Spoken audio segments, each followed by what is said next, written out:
So this is the book that we're going to be focusing on during Happy Healthy Children Week, and it's called What to Do When You Worry Too Much. I'm going to read you a few chapters from this book so that you can start to think about what the word worry and anxiety means to you and how we can handle those difficult emotions. Chapter 1. Are you growing worries? Most things grow when you tend to them. Have you ever planted a tomato seed? If you cover your seed with rich, dark soil and water it and make sure it gets plenty of sunlight, pretty soon a little green shoot will appear. If you give it more water each day, the green shoot will turn into a big stalk with leaves and flowers. And then one day a tomato will appear. If you keep tending to your plant, more and more tomatoes will appear. Soon you will have so many tomatoes that you might have to go to the library for a tomato cookbook so you can learn to make tomato sauce and tomato soup. So there it's explaining to us the more that we feed things, the more that we encourage things, the more likely they are to appear and stay. So although we might only start with one worry, sometimes we can focus so much on that worry that causes other ones to appear.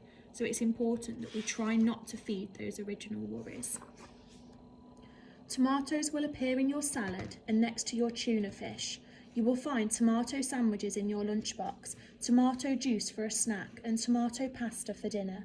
And one day there will be so many tomatoes that your dad will suggest chopping them up to make tomato ice cream and tomato cookies.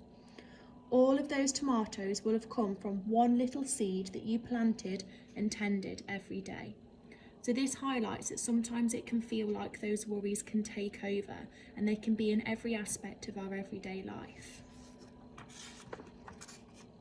Did you know that worries are like tomatoes? No, you can't eat them, but you can make them grow simply by paying attention to them. Many children tend to their worries, even though they don't really mean to. And pretty soon, what might have started as just a little seed of worry has become a huge pile of problems that you don't know how to get rid of. If this has happened to you, if your worries have grown so big that they bother you almost every day, then this book is for you. Even if you're somebody that doesn't feel like your worries come with you every single day, it's useful to listen and to think about the words that are used in the text as they can help us to deal with maybe one worry that we struggle with. The bad news, as you know, is that worries can grow pretty fast and cause a lot of trouble. The good news, which you may not know, is that you have the power to make those worries go away. You do. Keep reading and you will learn how. Chapter 2. What is a worry? Grown-ups sometimes call worries anxiety or stress. People who worry a lot are said to be nervous or anxious. Whatever you call it, a worry is a thought that upsets you and makes you feel bad inside. A worry can be a specific thought that makes you feel scared, like what if mum forgets to pick me up after football practice? Or it can be more general, like getting a fluttery, sick feeling in your stomach every day before school, even though you aren't quite sure what is upsetting you. That's a normal feeling as well. It's normal to not understand what we're worried about. Sometimes we might have days where we feel quite upset and we might not understand why. That's normal and that's okay. Everyone feels worried sometimes. It is normal to feel worried on your way to the doctor if you think you might be getting an injection, or before a spelling test if the words are really difficult.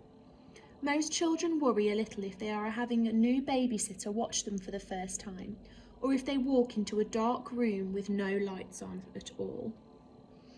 Lots of worries don't make sense though, like worries about monsters, which don't really exist, or worries about no one liking you, when you know that children play with you every day. Whether or not a worry makes sense to other people, it sure seems real to the person who is feeling it. And isn't it nice when a hug or some reassurance makes the worry go away? Everybody has different strategies that they use to deal and cope with their worries. Some people enjoy going for a walk, some people like to talk to somebody, and I know we've talked in class before about the fact that it might not always be a person that you go and speak to. It might be an animal, it might be a teddy. Sometimes it's comforting to talk to something that isn't going to talk back to you, so you can release those emotions and get them out. But it's also sometimes important to remember that the worries don't always go away. Sometimes it might take a couple of days, a couple of weeks, lots of different sessions of talking, lots of different activities to help you feel comfortable with that worry. Children who have trouble with worries find that their worries get stuck, even if their mum or dad is always there to get them after football practice, even if they aren't due for an injection at the doctor's office, or even if they had fun with the babysitter in the past. The worries just go on and on and on. The repetition of on there again is highlighting that idea that the worries are surrounding us, that they're always there.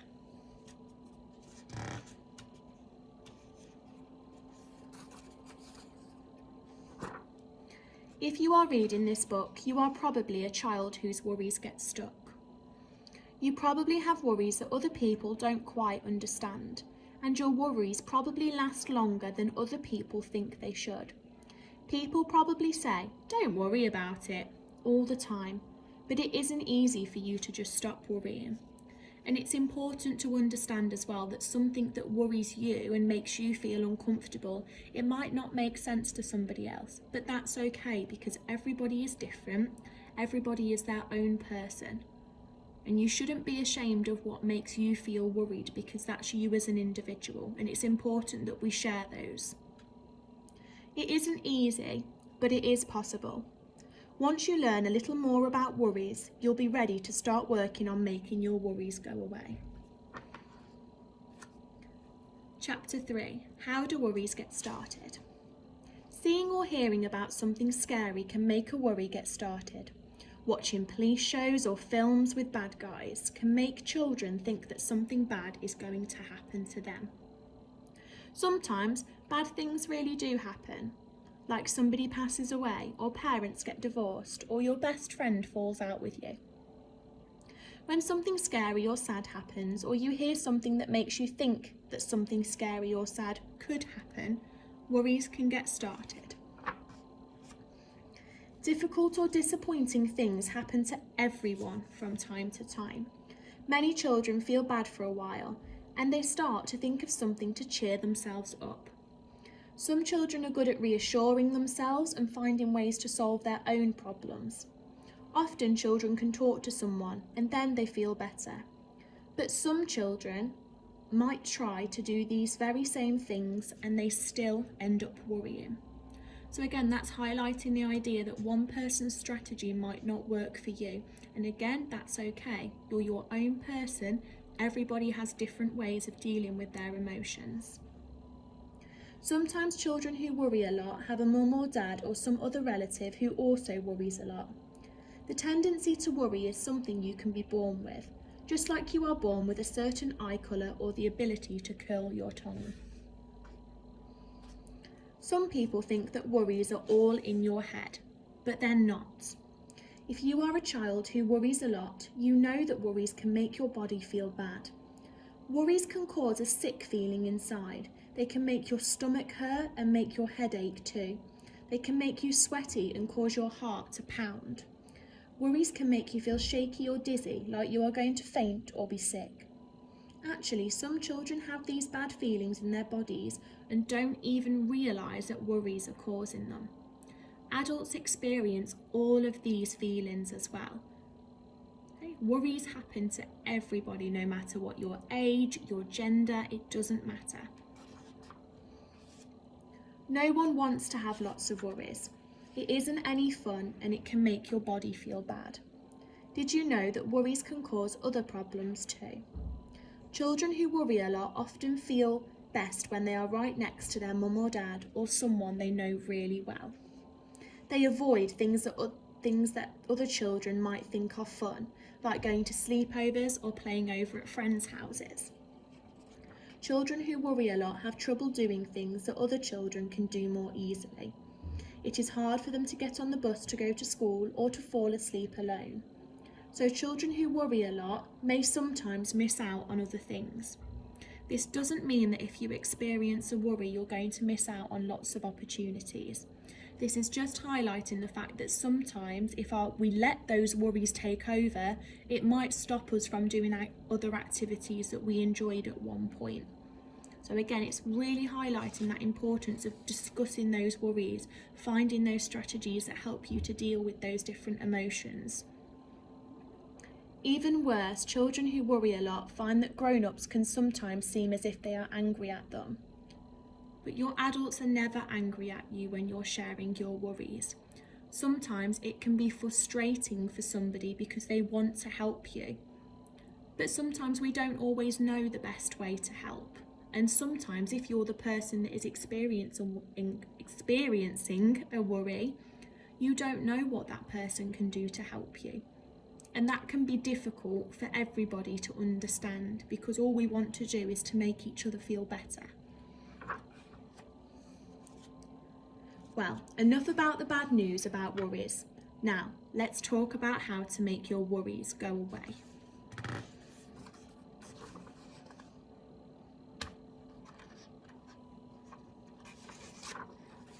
So, Chapter 4, Making Worries Go Away. The first thing to do when you have a worry is to put it into words. You can talk to yourself about the worry, or you can find a helpful person like your mum or dad or any other family member, maybe even a friend, to talk to about it. Then use logic to make the worry less powerful. Logic is when you think about what is really true instead of what you're afraid might happen. Logic is reminding yourself that really bad things don't happen very often. Logic is knowing that even if something bad happens, you can and you will get through it. When you use logic, you can make a plan that helps you feel calmer and less worried. Pretend you're a child who is afraid of dogs because you think they might jump up and bite you. If you were invited to a new friend's house to play, you would probably start to worry right away. You would think, what if she has a dog? What if her dog bites me? You might even decide not to go because you definitely do not want to get bitten. Before you spend any more time worrying, try to use logical thinking.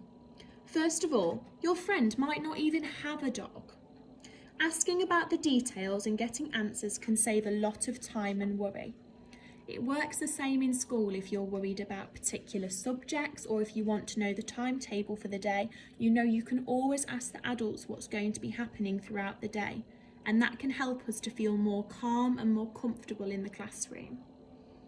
If you find out that your friend does have a dog, you can make sure she knows ahead of time that dogs make you nervous. Maybe your friend can hold on to the dog while you get to know it and see that it is gentle.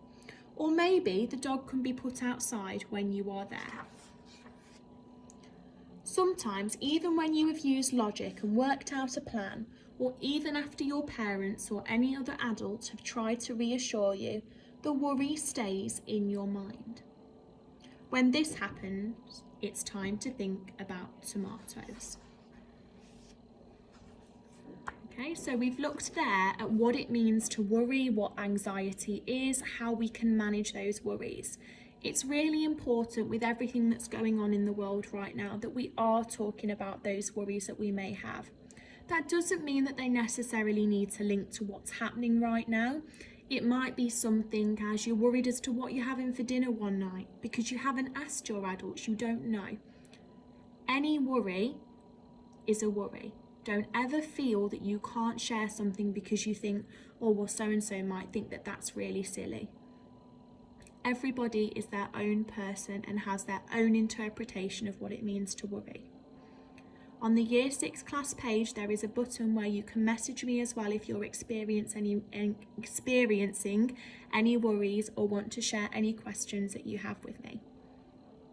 There is a PowerPoint that's going to talk you through the different activities that I'd like you to do for Happy Healthy Children Week, and I would love for you to send me some pictures of all the brilliant work that you have done once you've done those activities. Okay? Speak to you soon.